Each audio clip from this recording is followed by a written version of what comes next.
is a cell phone? A cell phone is a device that transmits a radio frequency. RF is what it's commonly referred to. Similar to most radios that you have at home or in your car. That signal goes from the handset to the closest tower with the strongest signal, so that it's received, carried, recorded, and transmitted to the recipient, the person that you're calling. When a cell phone call is made, is there some sort of a record that's generated of that call? Yes, at the time of the call. And what does that record consist of? The record consists of all the aspects of the call: the date it occurred, the time that the call occurred or was received, the number that was dialing or being dialed, the number that is calling if it's an inbound caller, the duration of the call, and any tower location information. And is that record made at or near the time of the actual call itself? Yes, it is. How is the information stored from that record? All information is stored electronically in a database. Where is that stored? That is stored specifically in the switch that handles the call. Could you explain to the ladies and gentlemen of the jury what the switch is? A switch used to be called a switchboard. This was a device where an actual person, an operator, would sit and would manipulate wires connecting one call to another. Now we do this electronically, hundreds and sometimes thousands at a time, through this database, and it records that information as it occurs. Do the records that are recorded accurately reflect the information that they're intended to record about the cell phone? Yes, it does. Are these records generated in the regular course of business for Metro PCS? Yes, they are. For what period of time does your company keep the records? We maintain all call detail records up to 6 months.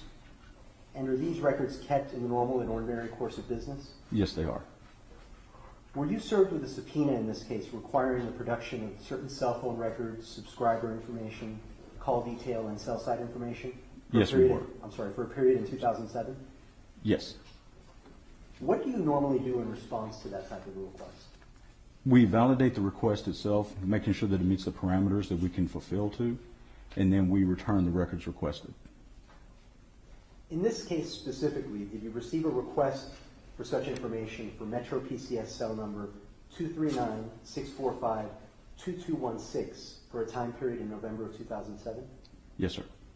Did you also receive a request for that type of information for Metro PCS cell number 239-645-8253 for the same time period? Yes, sir. And did you also receive a request for that same information for Metro PCS cell number 239-878-8456 for that same time period? Yes, sir. Did this request include the production of subscriber information as well as call detail and cell site activity? Yes, sir.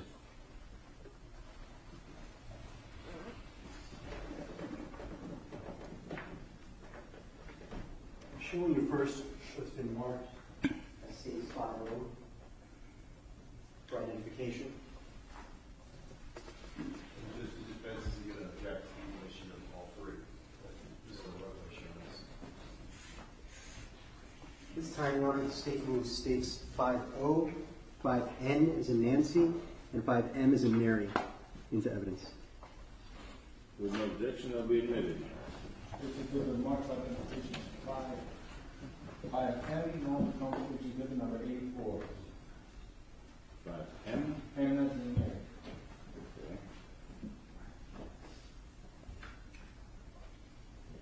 This is given marked identification 5N, non-conforming, which is given number 85.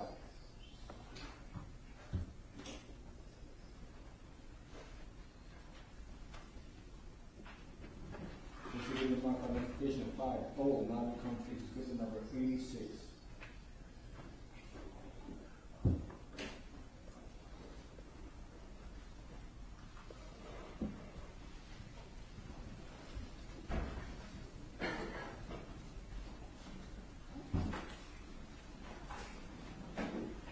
Mr. Thompson, I'm going to ask you to look at States Exhibits 85, 84, 85, and 86 that are in evidence. Take a moment to review them.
Yes, sir. And are those records that are in evidence the same records for those three numbers that you were asked to provide in response to the subpoena request? Yes, sir, they are. In addition to cell phone records, does Metro PCS also keep records of the various locations of the different cell towers? Yes, we do. Show me counsel, please, 5P. No objection to that. State those 5P into evidence. 5P. P is in Paul. It'll be admitted. States Exhibit marked by identification, 5P, not be counted, exhibit number 87.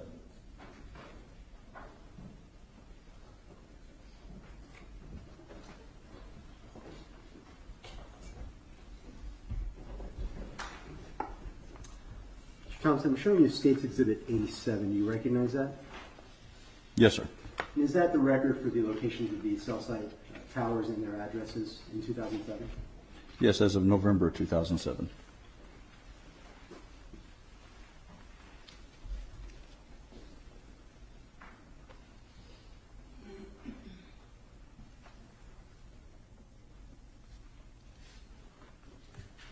Mr. Thompson, could you explain to the jury what exactly happens the minute that a number is dialed on the cell phone to try and place a call?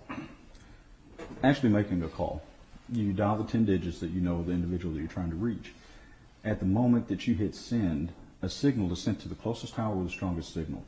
It contains three pieces of information: the MDN, the mobile directory number, the number you're calling; the MIN, the mobile identification number, which is the back part of the MDN; the MEID, the mobile electronic identification number. What this information does is authenticate that handset on our network. The network recognizes that information as a Metro customer and allows that call to be propagated on our network. Thus, it also begins recording the information for that call and then reaches out to the person that you're calling, and their phone starts to ring. And this is how a phone call actually occurs. And as part of that information that it's recording, does that include the location of the tower that's in communication with the phone at that particular time? The tower that's used during that call or when the call is received, yes.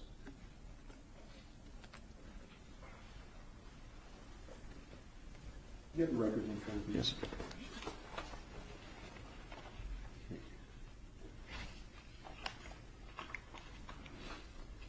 With respect to States Exhibit 84 in evidence, I want you to take a look at the subscriber information. Yes, sir. What is the name that's indicated on the subscriber information for that record? I'm sorry. With respect to that particular record you're looking at, could you tell the jury what the cell phone number is for that record? The cell phone number on this particular account is 239-645-2216 with a listed subscriber name of Mr. Florida. Mr. Florida, is that what you said? Yes, sir. Is it common when you generate subscriber information that the name that appears in the name portion is not an actual name of an individual or person? Correct.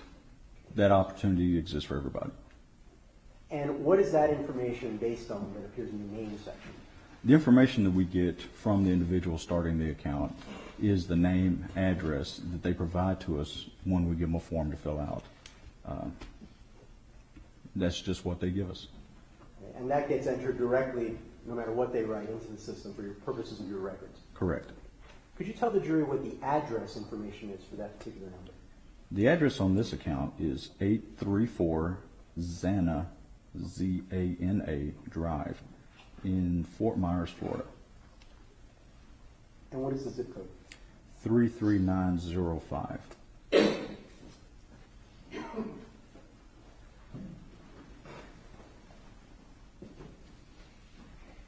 I'm going to show you States Exhibit 85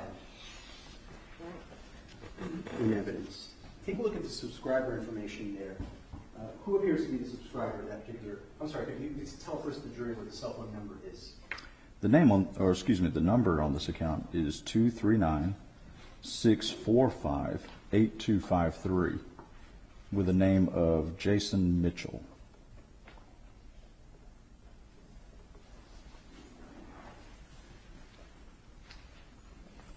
Finally, I want you to take a look at State's Exhibit 86 in evidence. What is the number, cell phone number for State's Exhibit 86? The listed number on this account is 239-878-8456. What is the name of the individual in the subscriber information? That is Charles Wardlow.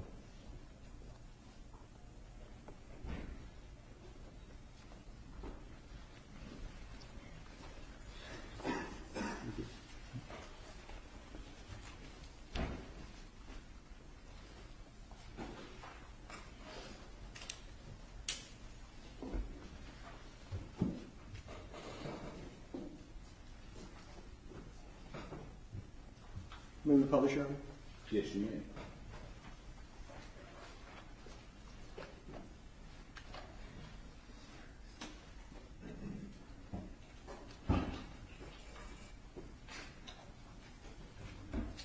Mr. Thompson, if I could ask you to step down just for a moment.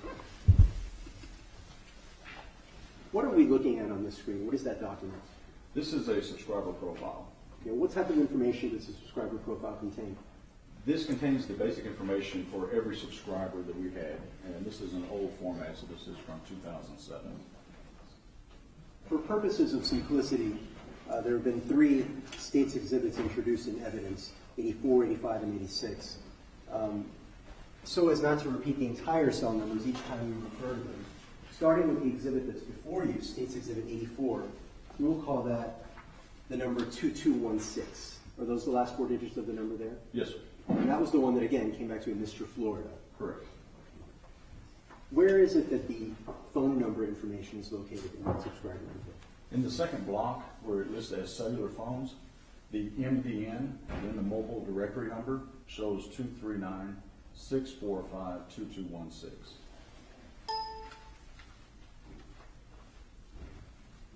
Now I'm going to show you State's Exhibit 85 in evidence, and ask you to show the jurors there where the phone number information appears first. This one is listed up in the blocks listed as subscriber profile. For this one, it is 239-645-8253.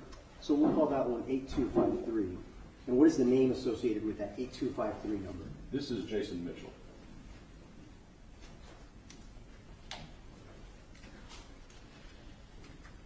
Finally, looking at State's Exhibit 86, you take a look at the subscriber information there. What is the phone number on that account? This one is listed again under cellular phones. This is 239-878-8456. So 8456 are the last 4 digits there. Yes, sir. What is the name associated with that account? This one is Charles Wardlow.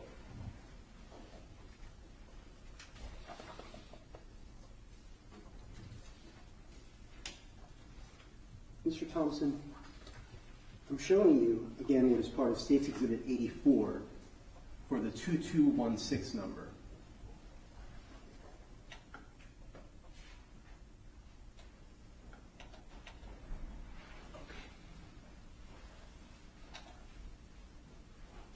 There appears to be a lot. What are we looking at? What's on the screen right now?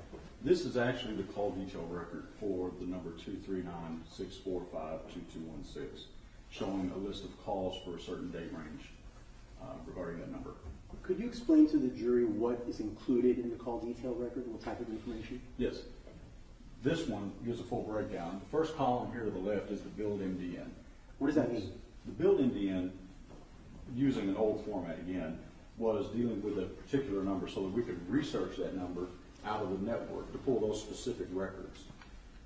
Here you will also notice there'll be sometimes other numbers. Those are also Metro PCS customers who have had communication with this specific number of 2216. Then we have a listed date, time, which is the time of day, and that's on a 24-hour clock, so military time. Duration would be the duration of the call from when it actually was answered or placed until it hung up and completed. The dial number column, this is for outgoing calls. This shows the number that was actually dialed. Destination number, again, will reflect usually the same as the dialed number column. Direction, DIR. This tells us if it was an inbound or an outbound call. Was they calling somebody, or was this a call that was being received? Here you have two codes, ML and LM. The ML is a metro to landline. That's how we designated an outgoing call. LM was a landline to metro. This is how we denote an inbound call, then receiving the call. Status.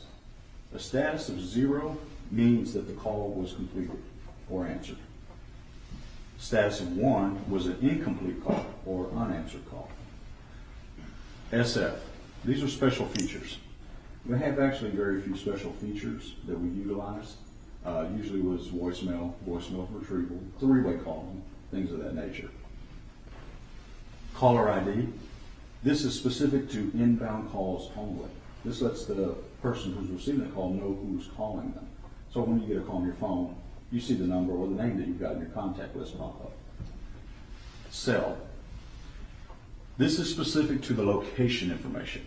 Here you have a letter and 4 numbers. O, and then we'll use this first line as an example, 2341. The first digit denotes the sector of the tower that was actually used, +1, and I'll explain that in just a moment. 341, the last 3 digits of that number, is the actual tower number that was utilized when that call was placed or received. Okay, let me stop you there for a moment, Mr. Thompson. Yes. So with respect to the build MDN, which is the first column, that's the number that's making the phone call. Is that correct? In most cases, yes. Okay. In what cases is it not the number that's making the phone call? Well, the call record in this case, and this, as I said, was an older format. We had the 2216 number that we are pulling the numbers from. Back then, we had what we call a 2-line entry. When a metro to metro call occurred, so 2 customers from metro called each other, it would generate 2 lines of information. So sometimes under the building MDN call, you'll see a different number than the 2216. That was the other party that the 2216 had a call with at a certain time. So if the 2216 number, which is Metro PCS, happens to call another Metro PCS customer under this old format, that person's number would show up in the very next line in the build MDN. Is that right? Generally, yes. With respect to the date column, is that the date that the call was placed? Yes, sir. Now, with respect to the time, is that the time that the call was placed? Yes, sir. And is it a 12-hour or 24-hour format? This is a 24-hour military time frame. Okay. So, for instance, the very top line, 21:35:01, what time would that be? 21:35:01 would be 9:35:01 in the evening. The duration of the call, is that simply what it states, the duration? Yes, how long the call was active. How about the dialed number column? Is that the number that's physically dialed? Yes. I noticed that in front of some of the entries there appears to be a 433. Is there any significance to that? Yes, the 433 entry, these are going to be on inbound calls only. 433 is a switch identifier saying that this specific call went to voicemail. What about the destination number column? What does that represent? The destination is going to reflect generally the dialed numbers that was being called. Is there ever a circumstance where the number that's dialed on the cell phone does not end up matching the destination number? Only in the event of a call forward scenario. The individual being called has, for whatever reason, forwarded their calls to a different number. Then you would have a different number come up in the destination number or the end number. You can have the seat, Mr. Thompson.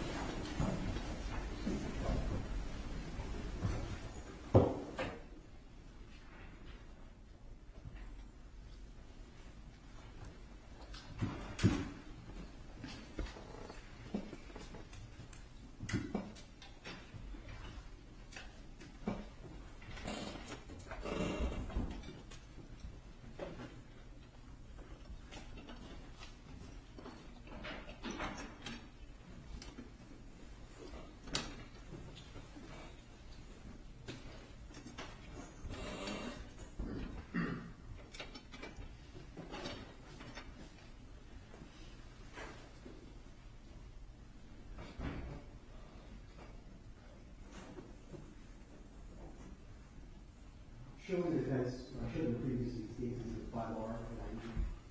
Right. At this point, the statement was 5R into evidence.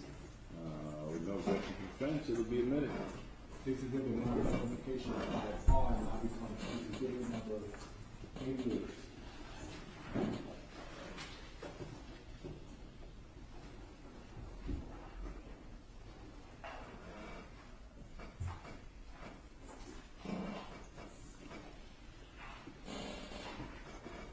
Mr. Thompson, take a look at State's Exhibit 88 in evidence. Do you recognize that? Yes, sir. Okay. Have you had a chance to review this exhibit to make sure that the cell call information that is contained here is consistent with the records that you've been testifying about? Yes, sir. Have you also had a chance to review it and compare it to the tower address list to make sure that the locations of the towers are accurate? Yes, sir. May I publish it? You may.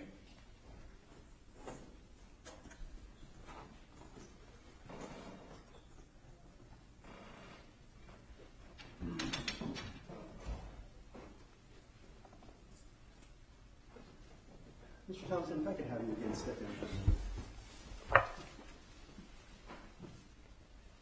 Okay. Explain to the ladies and gentlemen of the jury what they're looking at. What this is a layout of a portion of the state of Florida that is propagated with a scattering of our cell towers throughout the area. Each one of these blocks denotes a specific call at a specific point on that map. Now, I want you to take a look at this red mark that is indicated over here. What is that particular location?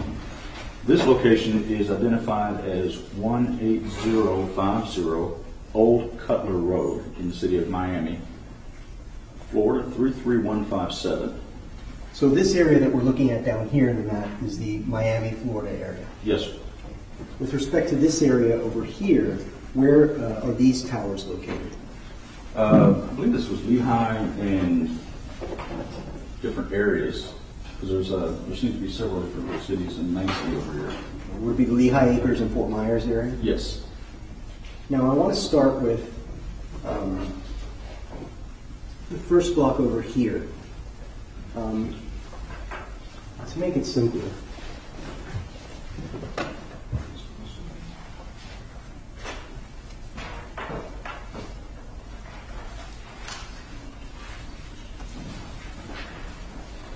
if you'll show me that spot Q,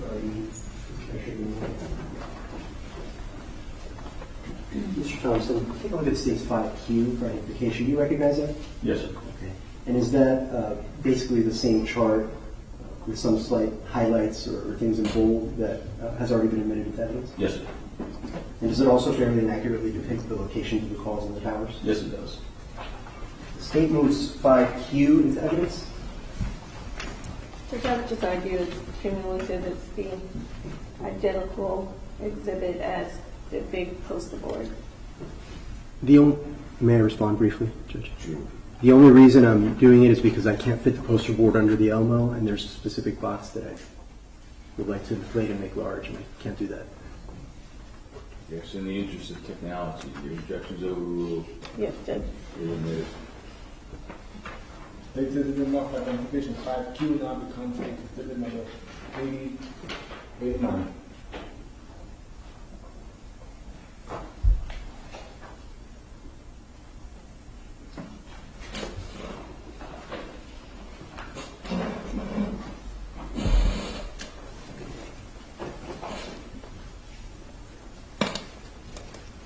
I just had to scoot over for a moment.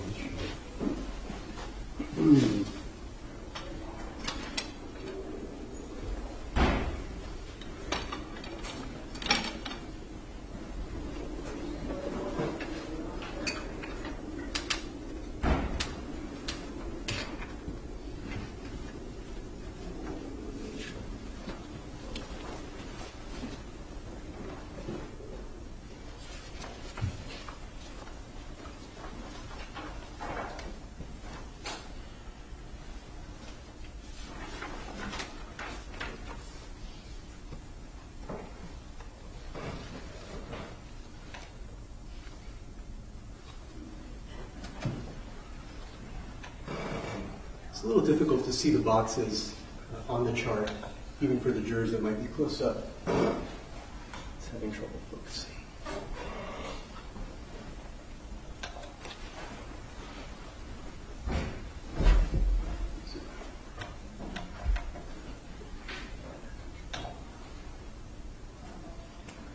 it's coming in a little fuzzy, but basically referring to the box that's located here in the upper left portion of the chart.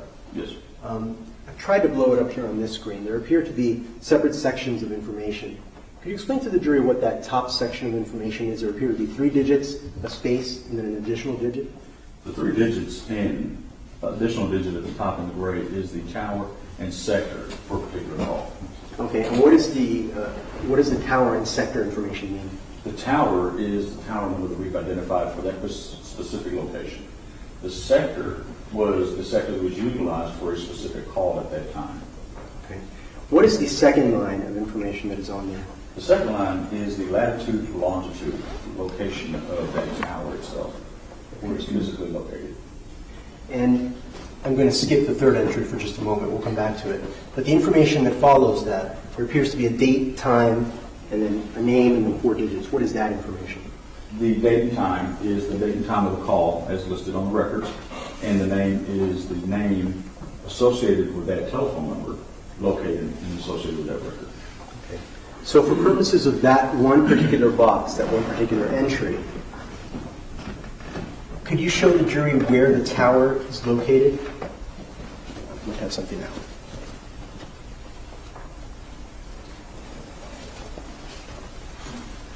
Could you show the jurors where it is that the tower is located, that call signaled to when it was placed? The tower location is here. This blue-ish triangle right here, in what would be the bottom right-hand corner of that block. Okay.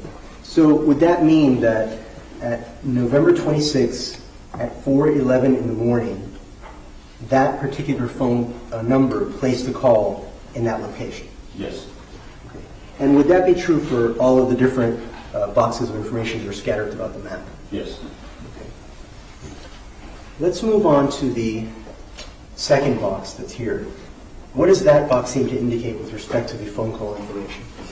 This block also denotes the same or a tower and sector that was utilized, gives the latitude and longitude of that particular tower, azimuth, date, and time of a call that was associated with a Charles Wardlow for the number 8456. Additionally, there's a listing for 1125 at 2229 for an Eric Rivera at 2216. Would that mean that both those phone calls at the times that they were placed communicated with that same tower in that same location? Correct. What was the time and date of the phone call from for the Charles Wardlow phone, 8456? The 8456 number, that call occurred on 1125 at 2229. How about the 2216 number on, what was the date and time for that? The date and time for that call was 1125 at 2229 also. And what would 2229 be in 12-hour format? That would be 10 o'clock, well, almost 30 minutes after 10 o'clock, so 10:30. I want to draw your attention to this box in the upper portion of the map. Can you describe for the jurors how many calls, what information based on what calls is represented in that square? This one is for Tower 352, and there appears to be 4 different calls, or 4 calls listed for that tower. The first one was for a number 8253, which occurred on 1126 at 0442 and at 1614 hours.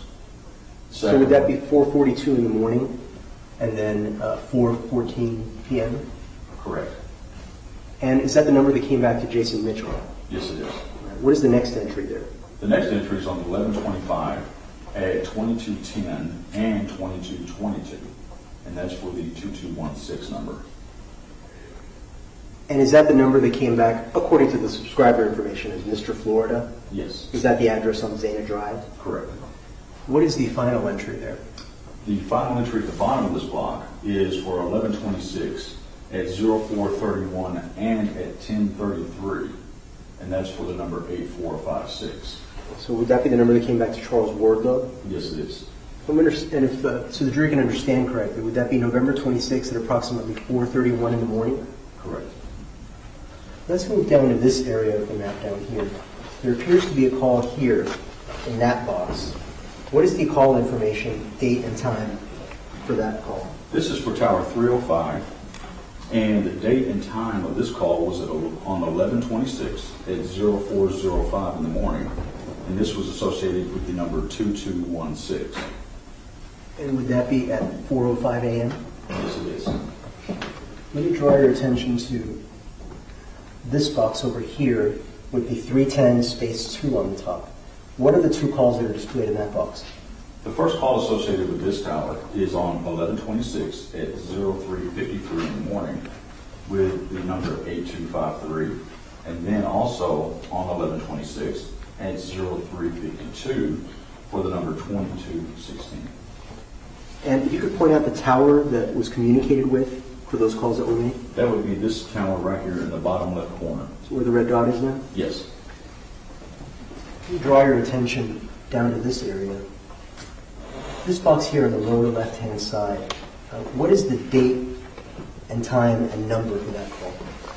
This call on tower 320 occurred on 11/25 at 22:55, and this was associated with the number 2216.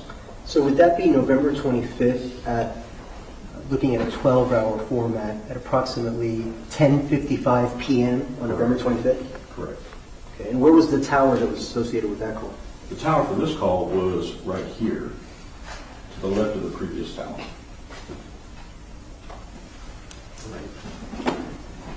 I want to move along a little further to this area. Are you familiar with what this line that runs across the state that way is? I've heard it referred before, yes. As what? Alligator Alley, I believe. Would that be I-75? Correct. And are there towers located along I-75? Yes, there are. Let me ask you something, see if you could explain it to the jury. What are each of these little triangles that we see here? Each of the red triangles that you see is a Metro PCS tower that existed back in 2007. What about the blue triangles? The blue triangles are identified triangles with specific calls. Calls related to the records in this particular case. Yes. Now, I noticed that on the left-hand side here, there appear to be many towers bunched together, as there are on the right-hand side of the map. But in the middle, it appears to be very few towers that are located there. Is there a reason for that? Yes. If you notice where you have the heavier concentration of towers, we have a heavier population. So over here in the Miami area, more people, more towers are needed for coverage. Over here in the Lehigh Acres area and going down, you see there's not as many towers. It's not as heavily populated or as dense as it is over here in Miami. Now, using as a counterexample the I-75 corridor here, very few people, very limited usage. So we would only put towers sporadically down the roadway to ensure connectivity for anybody who was traveling from the east to the west or back. I want to draw your attention to this particular box in the center of the map, right there. Could you please tell the jury what the call information was for that particular tower and the time as well? This is for tower 379, and this was on 11/26 at 03:30 in the morning. And this call was associated to the number 8456. Is that the number that came back to Charles Wardlow? Yes, it is. And would that be November 26th at 3:30 a.m.? Yes, it is. I want to take you now to this particular area where that blue tower is located. It appears that there's two different calls that communicated with that tower. What is the first one, the information contained there? The first call on tower 377 occurred on 11/26 at 03:03 in the morning, and this call was associated to the number 2216. Is that by 03:03, do you mean 3:03 a.m.? Yes, I did. What about the second box? The second call occurred on 11/25, and this happened at 23:31, so 11:31 p.m. So that's 11:31 p.m. Correct. And this was associated with the number 8253. And would that be the number that came back to Jason Mitchell? Yes, it is. So the call that's showing there at 23:31, which would be 11:31 p.m., occurred prior to the call showing on the left, which was at 3:03 a.m. Is that correct? Yes. Moving over to the other side of the map, what is the information in this particular call? This block is for tower 376. This call occurred on 11/26 at 02:35 in the morning and also at 02:50 in the morning. associated with the number 8456. Is that the number that came back to Charles Wardlow? Yes, it is. What about this box in the upper portion here? This box belongs to Tower 376. And this call occurred on 11/26 at 02:46 in the morning. And this was associated with the number 2216. How about this box over here? This is the information for Tower 62. The call occurred on 11/26 at 02:36 in the morning, and this was associated with the number 2216. What about this one over here? Tower 429. This call occurred on 11/26 at 00:29, so 12:30 at night, with number 8253. Is that the number that came back to Jason Mitchell? Yes, it is. Now, you testified earlier that this box here lists the address for the 18050 Old Cutler Road residence, the home of Sean Taylor. Is that right? Yes, sir. Okay. Now, could you point out to the jury, is that the location of the home right there? Yes, sir. All right. Now, there appear to be 4 different blocks surrounding that area with call information and dates and times. I'm going to start with this one right here on the left. What is the call information in that particular block? This is for the call on Tower 131. The date for this call was 11/26 at 0200 in the morning, so 2 a.m. And this was for the number 8456. Is that the number that came back to Charles Wardlow? Yes, sir, it is. What about this particular box right here? This next tower is Tower 130, which occurred on 11/26 at 01:23 in the morning. And this was also associated with the number 8456. Charles Wardlow? Yes, sir.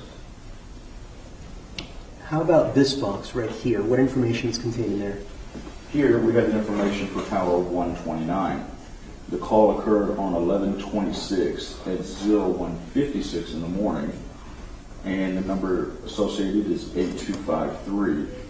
And additionally, another call at 01:56 in the morning, also, well, this one is to number 8456. So would those be Jason Mitchell's phone, the 8253, and Charles Wardlow, the 8456? Yes, sir.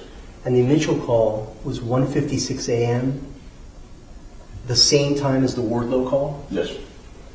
In reviewing the records, were you able to determine whether or not that those calls were phone calls from one phone to the other, those two particular numbers? Yes, sir. Do you recall which number called the other? No, never offhand. Finally, there's that box right there. Could you describe for the jury what information is contained there? This is the information for Tower 4. The calls occurred on 11/26, the first one at 12:53 p.m., and then again at 1:45 in the morning for number 8253. The second is for... I'm sorry, let me stop you there. The 8253, is that the Jason Mitchell number? Yes, sir. So it appears there were 2 calls, but at different times, one earlier at... One almost at 1 a.m. and the second at almost 2 a.m., so about an hour apart. What is the other call that's in that box? The last call was also on 11/26 at 01:45 also, and this is to the number 8456. Would that be the number that came back to Charles Wardlow? Yes, sir.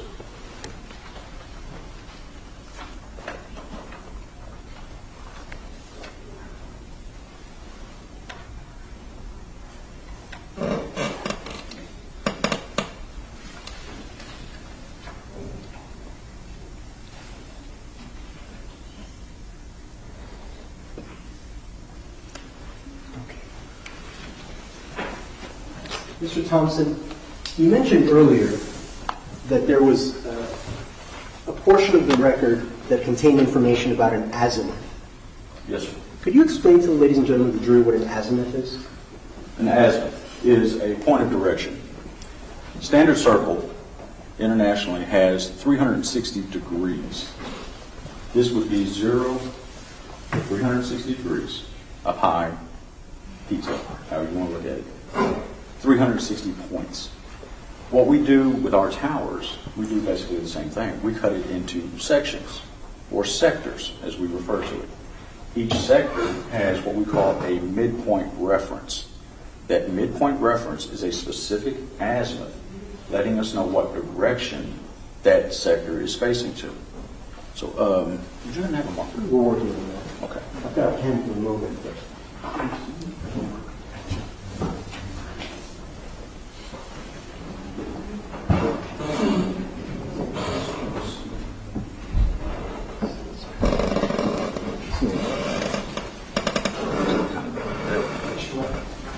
Oh, Thank you, sir.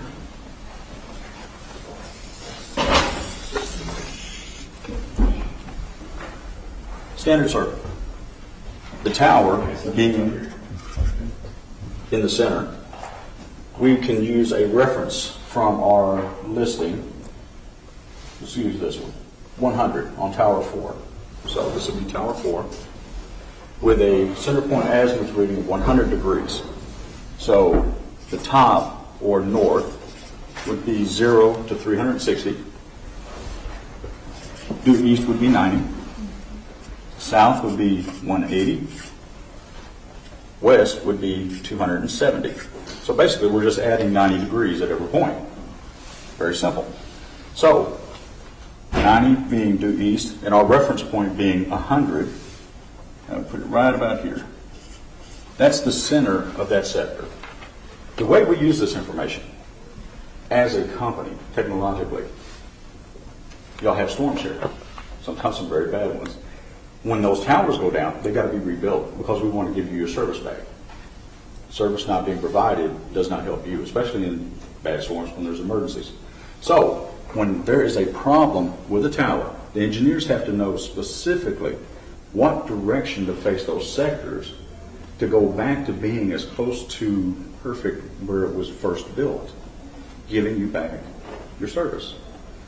That center point reference tells them this particular antenna array has to go specifically in this direction to give optimal usage. So Mr. Thompson, let me ask you. Yes. Does that layout of the tower help or enable someone to determine in what direction the cell phone was in relation to the tower when the particular signal was sent? Yes, it does. How does it do that? In that instance, what we do is we want to know what the span of that particular sector is.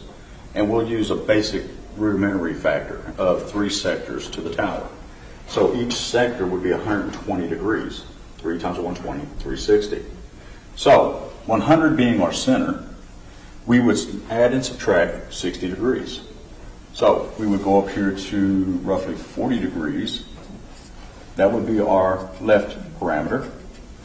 And then 160 degrees would be our right parameter. So left and right, plus or minus 60 degrees. This tells us this specific sector faces due east, going all the way from a northeast to a southeast direction.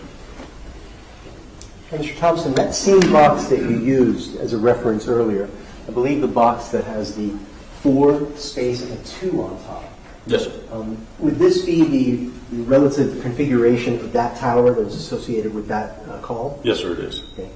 Are you able to determine, based on the time of the call and the location of the tower, the approximate direction from which the signal came? Yes, sir. How are you able to do that? Based off the sector utilized for that specific call, so on Tower 4, Sector 2, which we're using as the example here, so this would be Sector 2, faces due east from that location. So any call, or this call that we're talking about here, came from the east side of the tower. Okay. So, in other words, the call or the signal would not have come from anywhere in this general area of the tower. No, sir. It would have been to the east. Yes, sir. I want you to take a moment and look.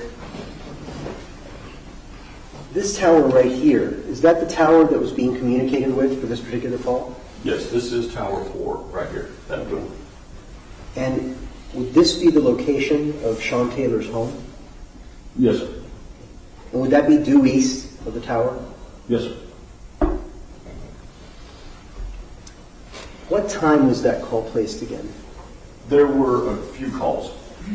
The first one by the 8253 number was at 0053, then again at 0145, And then a third call, which was listed to the 8456 number at 0145. Are those the numbers for Jason Mitchell and Charles Wardlow? Yes, sir.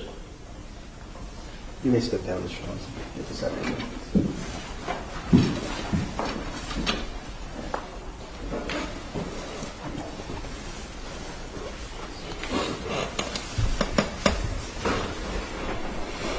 One moment.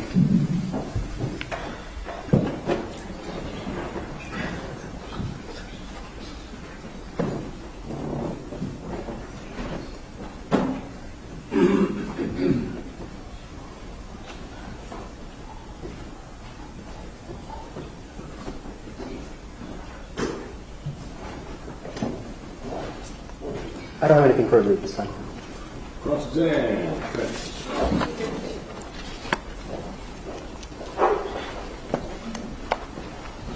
It's still, Are you going to need the easel or the Alamo? I will not. All right, maybe we can move those so that. I'll go ahead and move that, Judge.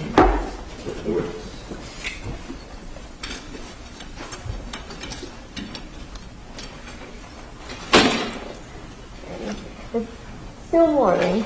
Good morning, Mr. Thompson. Good morning.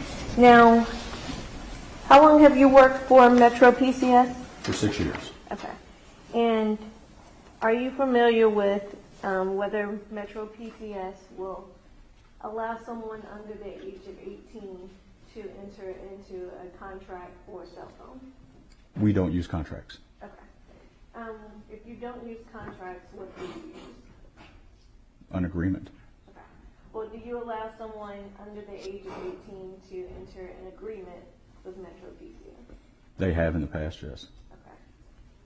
Do you know for certain whether or not Mr. Rivera was the person who is under the name Mr. Florida? No. Do you know who would have filled out that information? No. Is there any way of knowing that? If they had obtained the security video from the store back then in 2007, they could have determined who was the one to fill that out, yes. Okay. If I could have just one moment, Judge. Yes.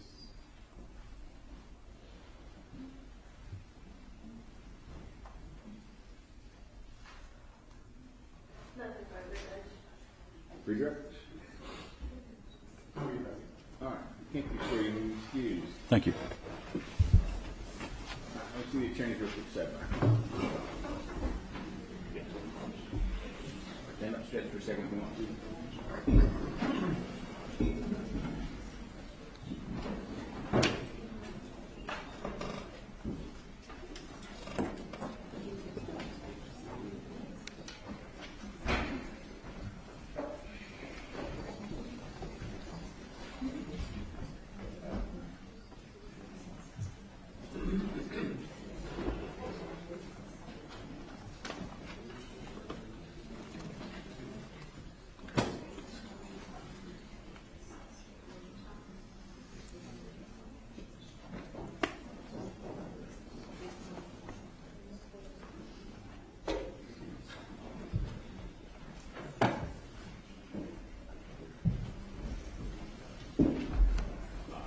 Our next one is going to be a little bit long, so rather than delay lunch hour, let's take a break for lunch right now. If you can assemble where Ralph asked you to at 1 o'clock.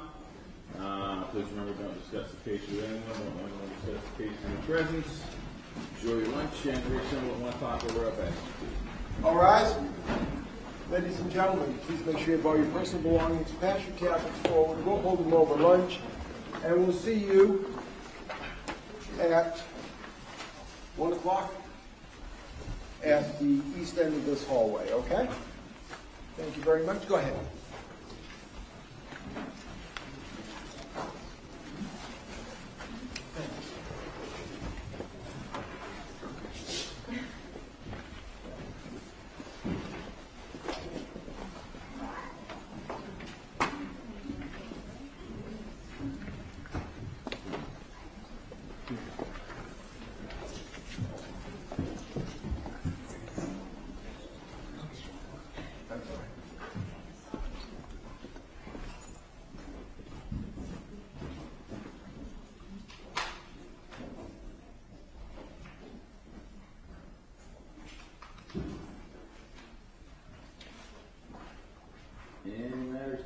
before we break for lunch?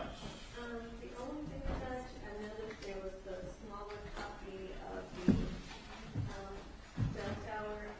If there's any way it could be photocopied, if that's possible.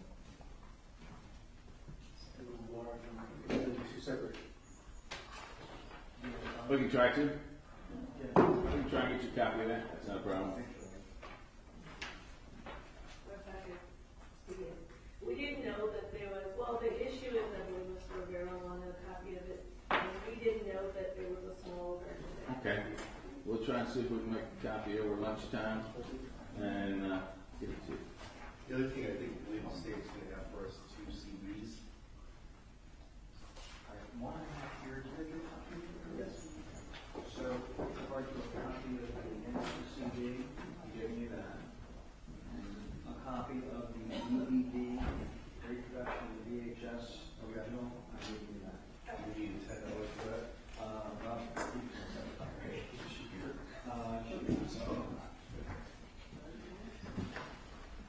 All right. Any other matters? All right. We'll see you 1 o'clock. All right?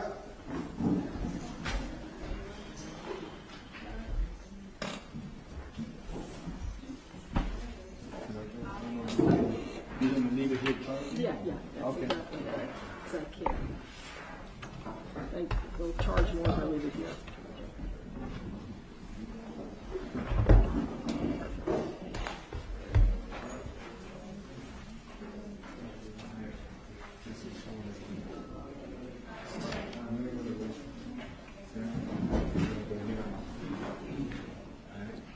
What the hell?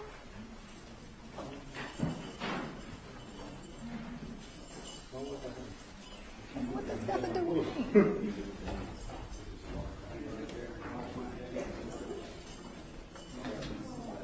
I need to be the What food? I got food. Where, downstairs? Yes. I was in the heat.